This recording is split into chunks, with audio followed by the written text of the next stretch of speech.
Hello, हमें question given है। हमें गिवन है कि mod of x square minus 4x plus 3 equal to में x square minus 5x plus 4 ये गिवन है। इसको सॉल्व कर लेते हैं हम। तो यदि इसके रूट निकालेंगे तो ये कितने आ जाएंगे। इससे पहले तो हम लिख सकते हैं -4x को माइनस का 3x माइनस का x प्लस का 3। ठीक है, मॉड लगा दिया हमने। और इसे लिखा जा सकता है एक्स स्क्वायर माइनस का 4x माइनस का x प्लस का 4। अब यदि हम यहाँ से x कॉमन निकाल लें तो x माइनस 3 अंदर बचेगा, माइनस का 1 कॉमन निकालना तो x माइनस 3 अंदर बचेगा इक्वल टू में यहाँ से भी x कॉमन निकले तो x माइनस 4 बचेगा, माइनस का 1 कॉमन निकले तो x माइनस 4 बचेगा। ठीक है, अब x माइनस 3 यदि कॉमन निकल जाए x माइनस 1। उसी तरीके से एक काम करते हैं, इसको इस तरफ लेके जाते हैं तो माइनस आ जाएगा, ये x माइनस 4 कॉमन आ जाएगा और x माइनस 1 हम बोल देंगे कि ये इस तरीके से आ गया इक्वल टू में 0। अब कॉमन निकाल के तो कट किया नहीं जा सकता ऐसे, क्योंकि x की वैल्यू फिर वो कंसिडर ही नहीं होगी यदि हमने x माइनस 1। तो हम क्या करते हैं, कॉमन निकालते हैं। ठीक है, एक सेकेंड, ये होगा x माइनस 1, तो मैं लिख देता हूँ और ये मॉड लगा हुआ। अब x माइनस 1 को कॉमन निकालेंगे, डायरेक्टली कट क्यों नहीं किया यहाँ से और यहाँ से, क्यों? क्योंकि फिर x की वैल्यू कंसिडर ही नहीं होगी वो वाली। तो इसलिए हम ये भी ये भी पॉसिबल है कि x की वैल्यू 1 भी पॉसिबल है, इसलिए x की वैल्यू को हम कॉमन निकाल लेंगे। x माइनस 1 को कॉमन निकाल लिया हमने और अंदर बचेगा x minus 3 minus x minus 4। ठीक है, यहाँ से भी कॉमन निकल जाएगा तो x माइनस 4 बचेगा इक्वल टू में 0। आई होप आपको इतना क्लियर हुआ होगा। अब x माइनस 1 जो है, ये वाली वैल्यू जो है, इसको यदि हम कॉमन निकाल लें तो हम बोलेंगे कि x माइनस 1 जीरो के इक्वल है।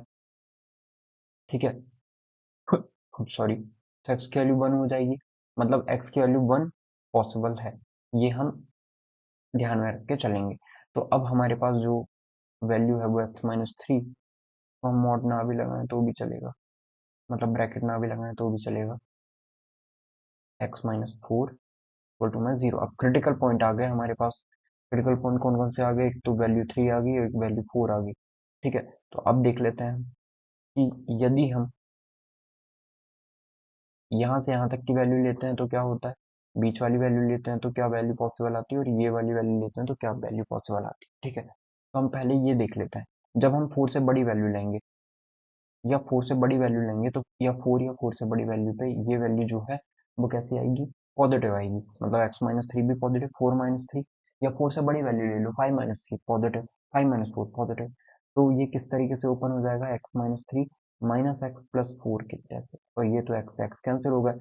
मतलब मतलब हम बोलेंगे कि ये वाली वैल्यू यहाँ से यहाँ तक की वैल्यू पॉसिबल नहीं है, क्योंकि यहाँ पे x आ ही नहीं रहा है। x नहीं आ रहा है मतलब x की वैल्यू पॉसिबल ही नहीं होगी। तो 4 से इनफाइनाइट तक हमारा कोई भी सॉल्यूशन नहीं होगा। ओके, अब आगे चेक करते हैं।